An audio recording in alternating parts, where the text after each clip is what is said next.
Salut, salut, bienvenue à tous à notre nouvel épisode des Causeries au coin du feu. C'est Emmanuel Bélanger qui est avec vous et avec Kevin Murray. Kevin, comment ça va?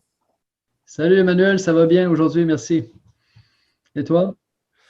Oui, moi ça va bien, merci aussi.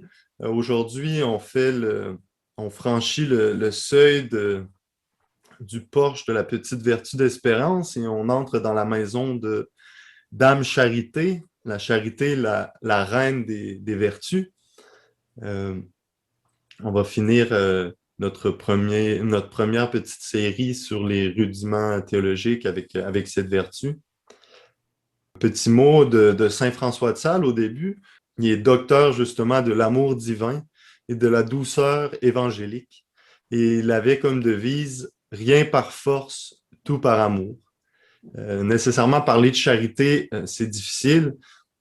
C'est même un peu c'est même peut-être un peu osé ou arrogant de dire d'être un maître en la matière, mais on va se lancer tranquillement, humblement dans cette causerie à l'école justement des grands docteurs de notre tradition.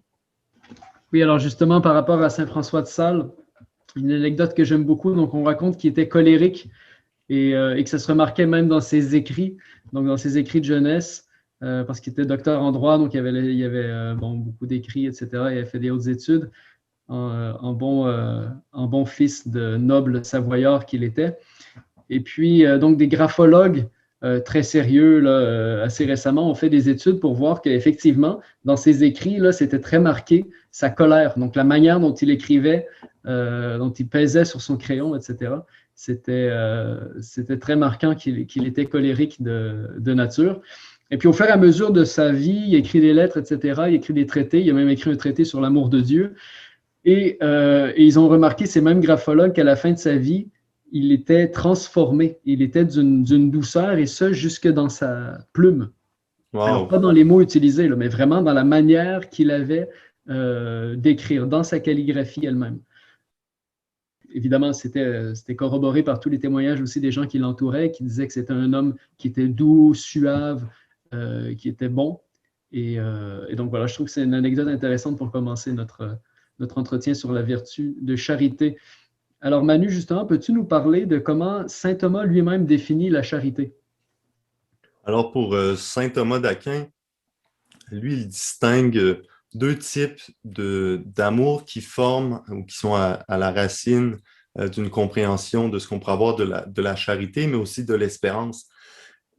Parce qu'il faut savoir que l'espérance et la charité sont deux vertus qui partent de la volonté. On a dit que la foi partait de l'intelligence, où Dieu venait toucher l'intelligence par la foi, tandis que par la charité et par l'espérance, c'était la volonté, donc le cœur, disons, de l'homme.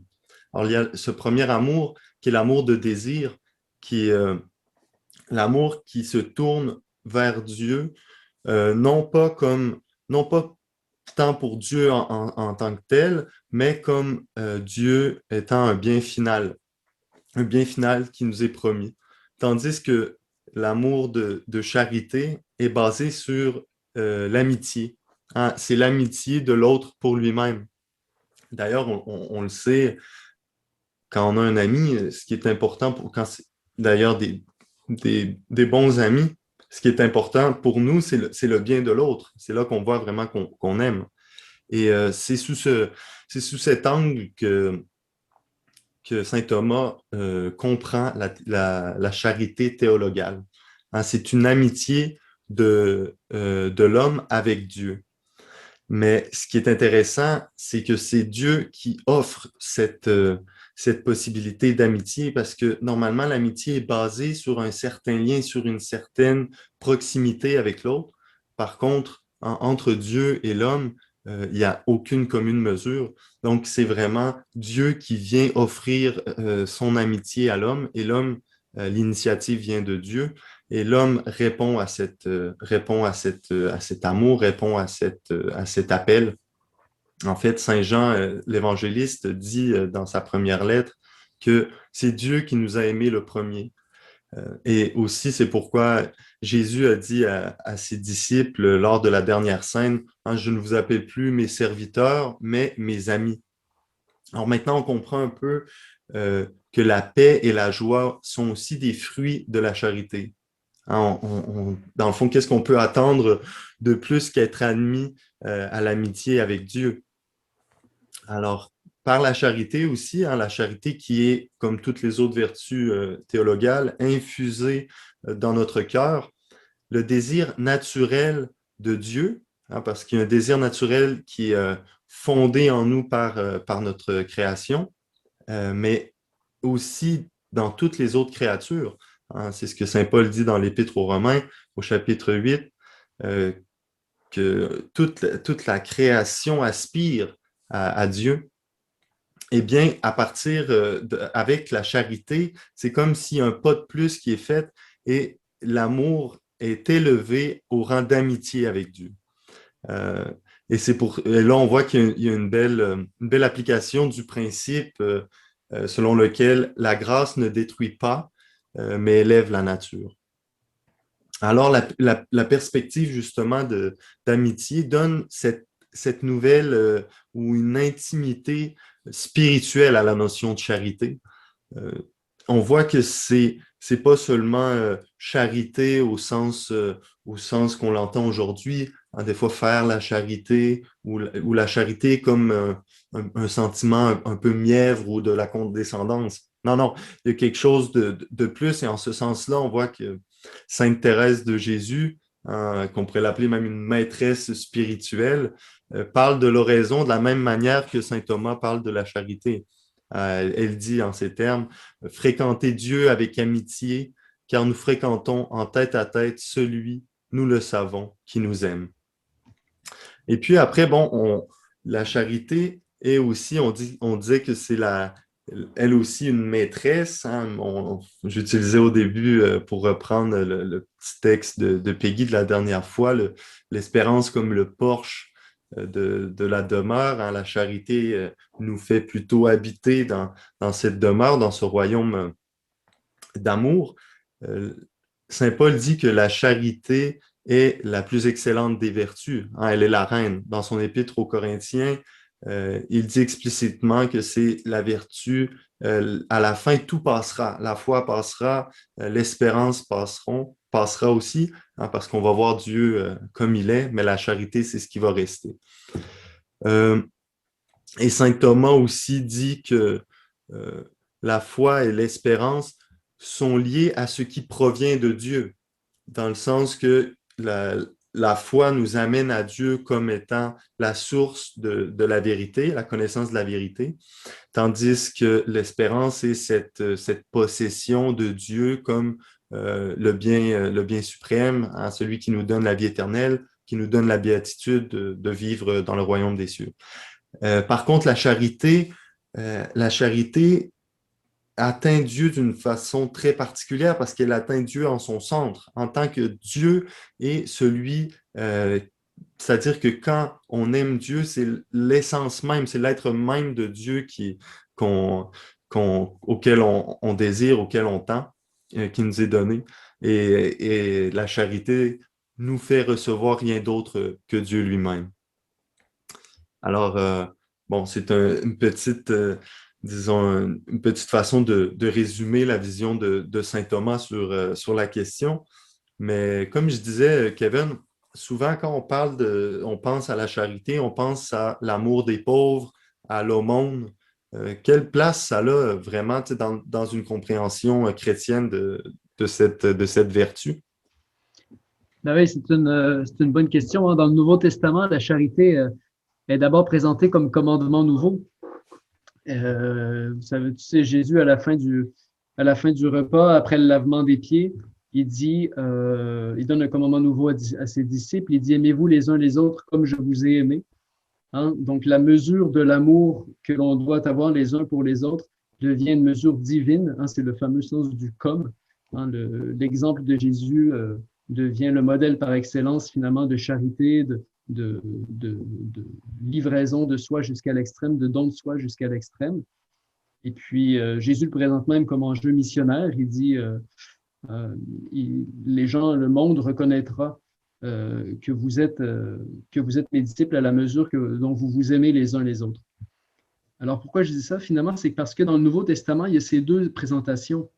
Il y a la présentation à la fois de Jésus ami, hein, et de l'intimité avec Dieu Trinité, hein, quand Saint Jean dit, Saint Jean, dans Saint Jean, quand Jésus dit, celui qui m'aime, hein, mon Père aussi l'aimera et nous viendrons et nous ferons notre demeure en lui.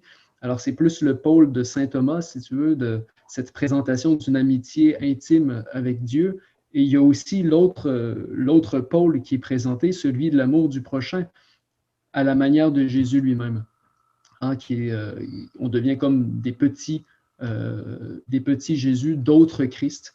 Hein, le Christ se forme en nous à ce moment-là, quand nous aimons notre prochain, hein, quand l'amour est vécu. Ça devient même le critère d'authenticité finalement de l'apostolat chrétien. Alors, effectivement, on distingue l'amour de Dieu et puis l'amour du prochain, mais en fait, ils sont indissolublement liés et puis toute la tradition spirituelle, puis toute la vie de l'Église en témoigne sans cesse. Hein? Donc, c'est en raison de Dieu, en raison de son commandement et de son exemple, que l'on aime son prochain. Et puis, effectivement, quand on y pense avec les termes de saint Thomas, s'il y a vraiment une amitié qui est établie entre Dieu et nous, force est de constater que dans la vraie vie, c'est comme ça. Quand on a un ami, ses amis sont nos amis.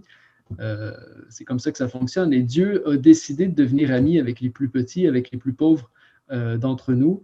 Et nous aussi, on est appelés à adhérer finalement à ce regard de Dieu sur nos frères. Hein, Saint Jean il dit, le dit en ces mots, si quelqu'un dit « j'aime Dieu » alors qu'il a de la haine contre son frère, c'est un menteur. Et puis, si quelqu'un n'aime pas son frère qu'il voit, il est incapable d'aimer Dieu qu'il ne voit pas. Donc, ça, c'est au 4e chapitre de sa première lettre. C'est très fort. Hein? Celui qui ferme ses entrailles à son frère, il n'aime pas Dieu parce que Dieu aime son frère et Dieu se donne à son frère.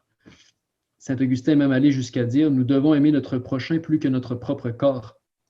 Donc, l'amour du prochain, effectivement, a toute une place dans le christianisme et il est indissolublement lié, finalement, à cet amour, à cette amitié qu'on a avec Dieu.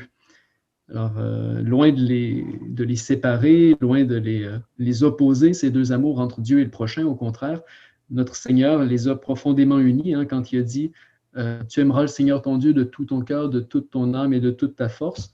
Voilà le premier commandement. Et le second qui lui est semblable, « Tu aimeras ton prochain comme toi-même ». En disant cela, Jésus, il distingue, donc il distingue bien amour de Dieu et amour du prochain, mais il ordonne aussi. Hein. Dieu est aimé le premier, et puis son amour entraîne l'amour du prochain. En effet, aimer son prochain, finalement, c'est en quelque sorte aimer comme Dieu aime, entrer dans le regard de Dieu, ça découle de l'amour pour Dieu. Et puis, le comme, hein, aimer son prochain comme soi-même, indique qu'il y a un troisième amour aussi. Donc, il n'est pas juste question de l'amour de Dieu et de l'amour du prochain, mais de l'amour de soi aussi. Et cet amour de soi est un peu délaissé finalement. C'est soit aujourd'hui dans la culture, soit on se renferme sur nous-mêmes puis on pense à mon petit bonheur, mon petit bien-être, etc. Il faut que je m'écoute, je vais aller dans des spas, je vais aller faire ci, faire ça. Ou soit au contraire, on se dit « Ah non, moi je ne pense pas à moi, je me donne complètement à mon travail » et puis on finit par un burn-out. Alors peux-tu nous parler un peu finalement de cet amour de soi pour pas qu'on tombe d'un côté dans l'excès de Sartre qui dit « l'enfer c'est les autres », mais qu'on puisse vivre de cette parole de Bernanos. L'enfer, c'est de ne pas aimer. Alors, peux-tu nous expliquer un peu ce que ça signifie, l'amour de soi qui a préséance sur l'amour du prochain? Oui, aussi, ça me faisait penser cette idée de communion, hein, comment tu as bien expliqué, hein, les amis de nos amis sont nos amis. Et dans le fond, c'est quand même quelque chose de beau qu'aujourd'hui, l'idée de charité qui est liée à l'aumône soit celle qui est restée un peu plus, qui est restée dans la culture, parce que c'est quand même disons, une voie royale que de pouvoir accéder aussi par Dieu, par l'amour des pauvres, surtout quand c'est un amour qui n'est pas appelé à nous, disons, à nourrir notre ego, mais qui a un amour qui appelle vraiment, qui est basé dans un amour de soi qui est voulu par Dieu. Alors, il faut remarquer la différence entre l'amour de soi, qui n'est pas l'amour propre. Hein, l'amour propre, c'est plutôt se voir dans les yeux des autres. Ça se développe par une comparaison, on pourrait dire, sociale, à l'image qu'on a de soi, l'image euh, qu'on veut proposer au monde, hein, son profil Instagram, Facebook et compagnie. Mais l'amour, c'est pas justement préserver artificiellement son image, ce que je disais maintenant. Saint Thomas, lui, ce qu'il parle dans l'amour de soi, c'est quelque chose qui vise l'amour de soi-même en tant que créature de Dieu, c'est-à-dire l'amour, comment être, non pas être vu par les yeux des autres, mais plutôt être vu par les yeux de Dieu. En merveille que je suis, dit le psaume, dans le fond, l'enjeu, c'est de s'aimer soi-même par, pour et en Dieu. En effet, l'amour que l'on éprouve pour soi-même est la forme et la racine de l'amitié. C'est ce qui implique un peu justement l'idée de vivre avec un regard pacifié sur soi, de pas toujours être en train je dirais presque de chavirer dans est-ce que je suis à la hauteur de mes attentes ou des attentes des autres.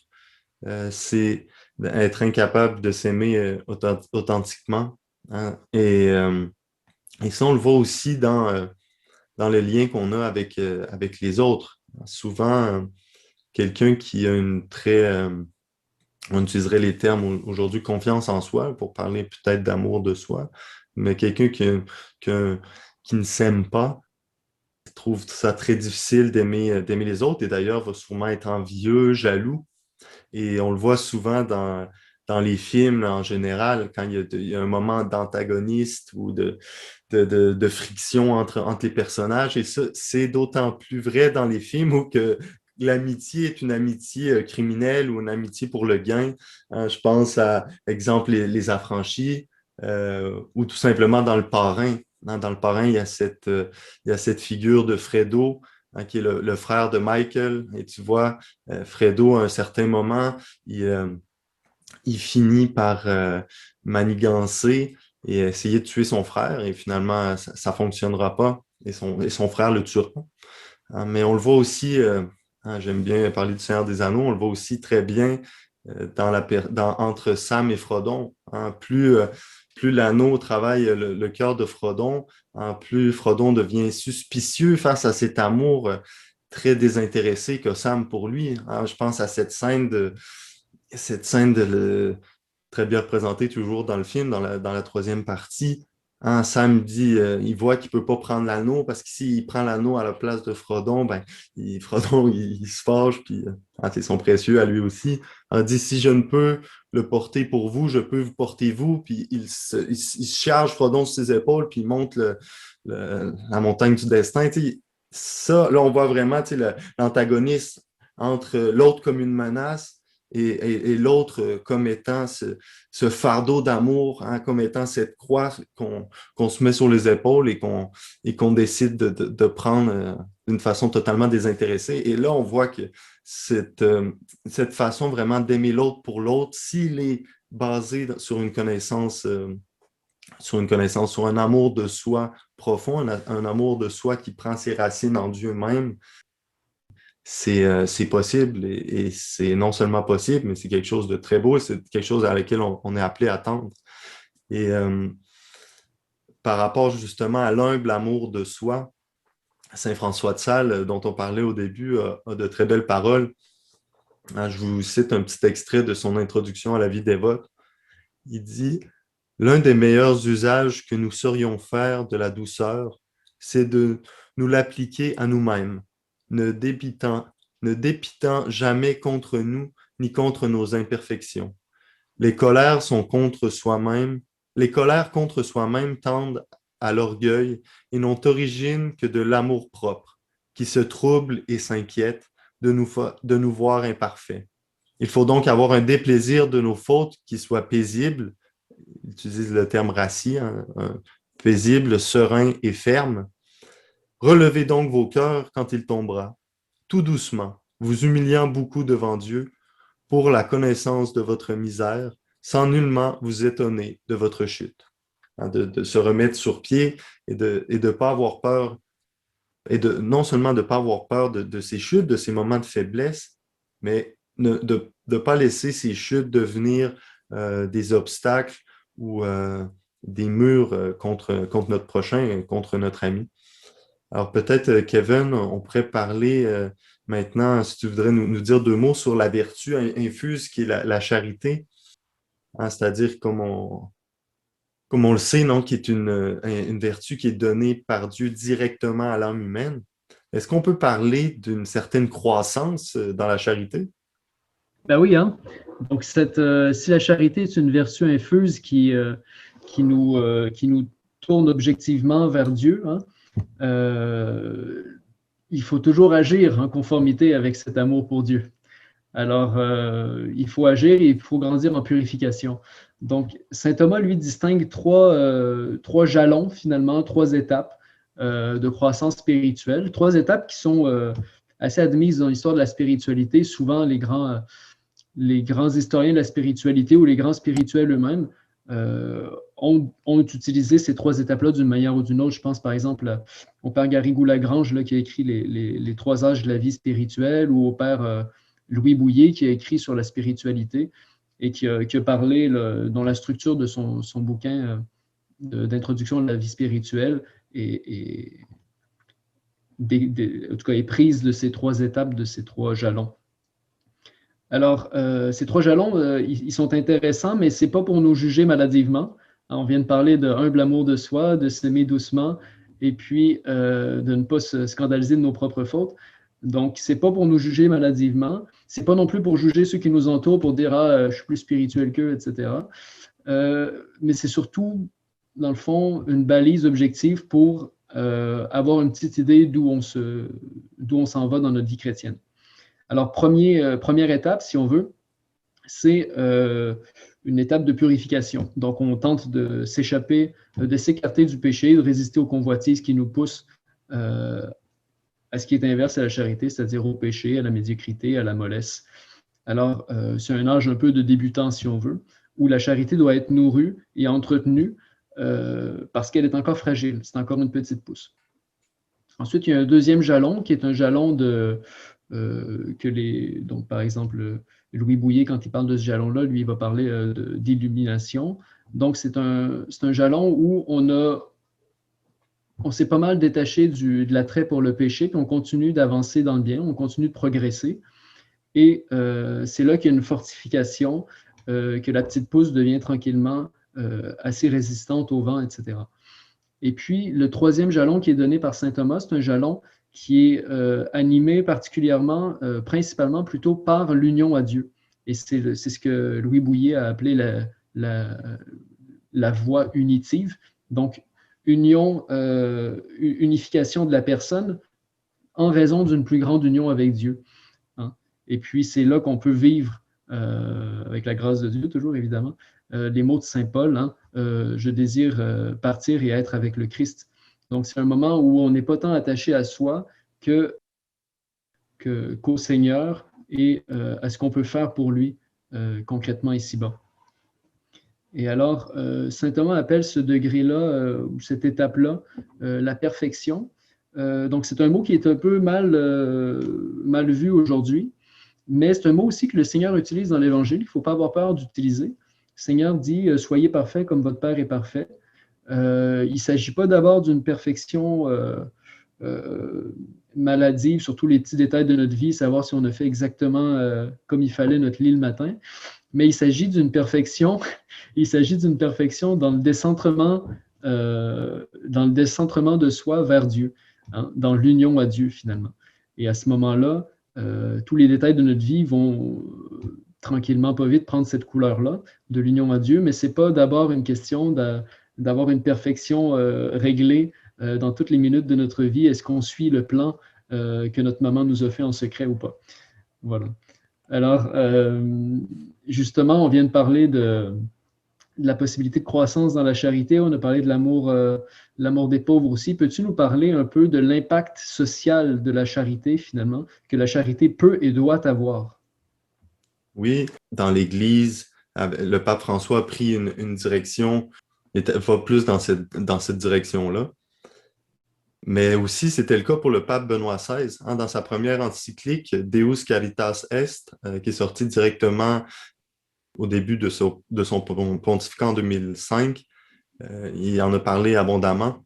Hein, dans la première partie de l'encyclique, il parle du fondement de l'amour de Dieu pour l'homme. Hein, c'est une partie un peu plus théorique, mais une théorie qui vient nourrir le, le, cet amour-là à l'intérieur de chaque croyant, de chacun, pour pouvoir justement sortir, hein, aller vers l'autre. Et c'est la deuxième partie de son encyclique qui parle plus de la pratique ecclésiale du commandement de l'amour du prochain. Il dit pour susciter dans le monde un dynamisme renouvelé pour l'engagement dans la réponse humaine à l'amour divin. Hein? J'aime bien cette image d'engagement, cet engagement humain, ou cette réponse humaine à l'amour divin.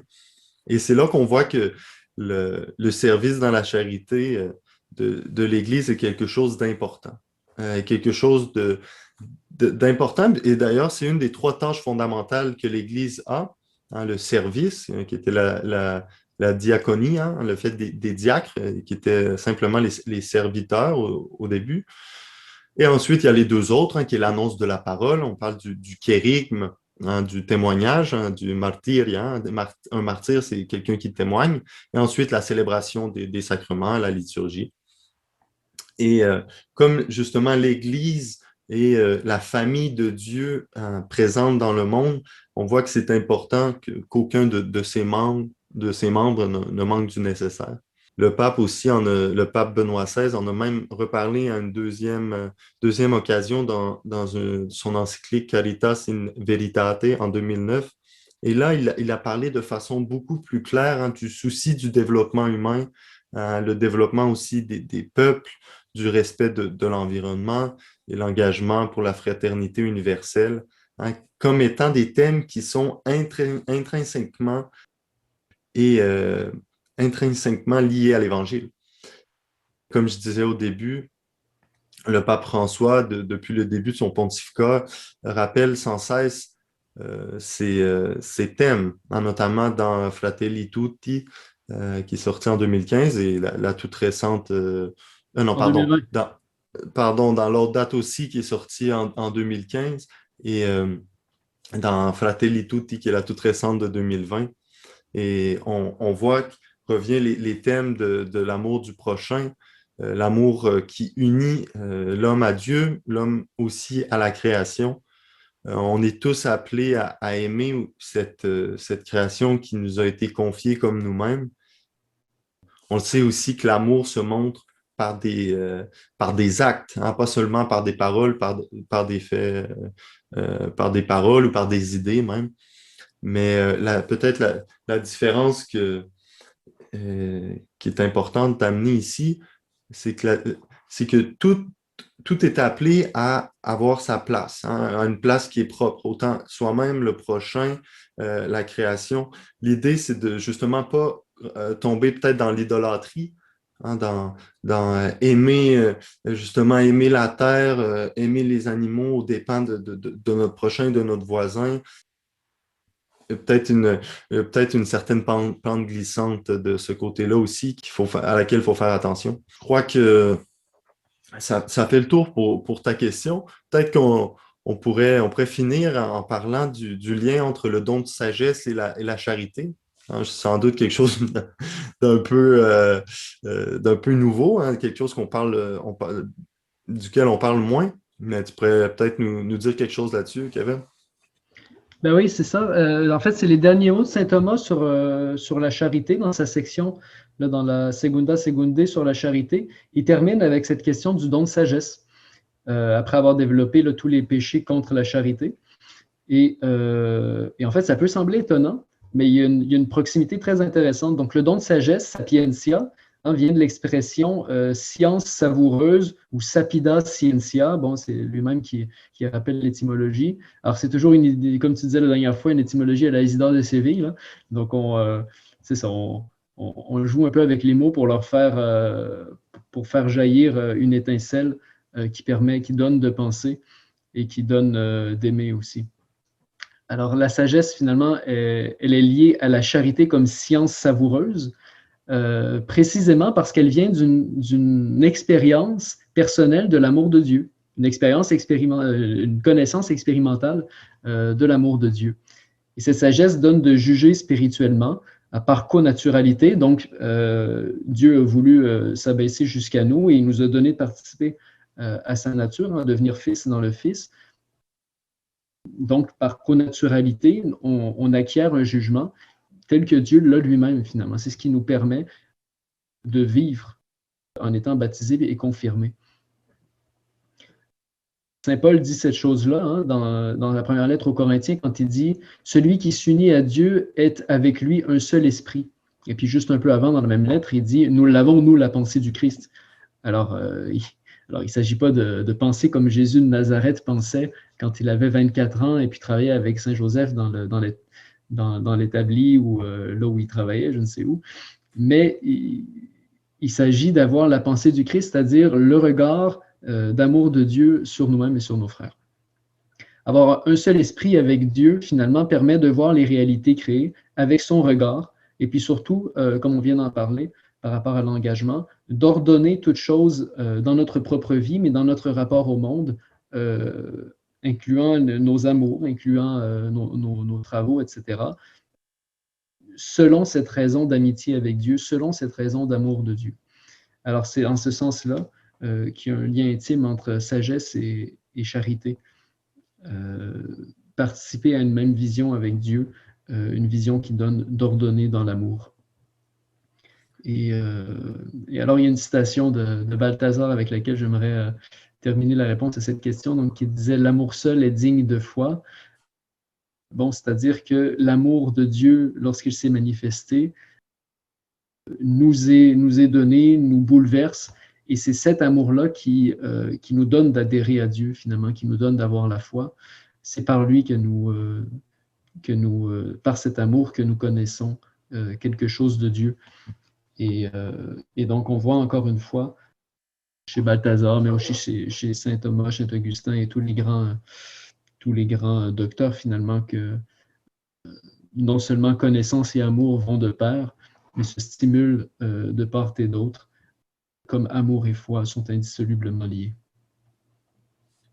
Oui, c'est très, très bien dit, c'est très beau, merci. On va finir maintenant le petit mot de la fin. On boucle la boucle avec, avec la charité. On disait justement que la charité était l'essence même de Dieu, était la reine des vertus. La charité nous fait atteindre au cœur même de la réalité aussi. Hein, c'est par elle qu'on est appelé à connaître Dieu, mais aussi à connaître le monde, à connaître notre prochain et aussi à espérer. Hein, autant espérer peut-être des jours meilleurs, à espérer pour ce qui nous tient à cœur en ce moment dans notre vie, mais espérer ultimement de pouvoir être des amis de Dieu. Ça me fait penser aussi à ce mot de Saint Augustin qui disait aime et fais ce que tu veux. Et il y a quelque chose d'un peu rhétorique dans cette citation d'Augustin, parce que aimer et faire ce que tu veux sont deux actes de la volonté. Alors, si vraiment, a priori, tu es capable d'aimer, alors ce que tu vas faire par après, ça va nécessairement être des choses qui sont liées à l'amour, des choses qui prennent place dans le bon ordre du monde, dans le bon ordre aussi intérieur de la vie, et qui vont nous permettre d'être qui on est profondément, d'être des meilleures personnes aussi possible. Et j'aimerais finir avec une petite citation de Paul Claudel que je trouvais très belle, hein, qui, je pense, fait un beau résumé de la charité. On dit charité, amour de Dieu, charité qui donne aussi de s'aimer soi-même, d'aimer le prochain et d'être engagé dans le monde, hein, d'aimer la création, d'aimer ce qui nous est confié, en fait. Alors, ça va comme suit. Toutes les créatures sont bonnes dans leur nature. et très bonnes dans leur service, en ce sens qu'il n'en est aucune qui ne serve à toutes les autres suivant sa nature et son degré. La création tout entière, du séraphin au minéral, est homogène et reliée dans toutes ses parties par le lien de la charité. Alors, on a bouclé notre bouquet théologal avec ce lien de la charité aujourd'hui. Merci, Kevin, encore d'être présent avec nous. Salut Emmanuel, merci beaucoup. À la prochaine.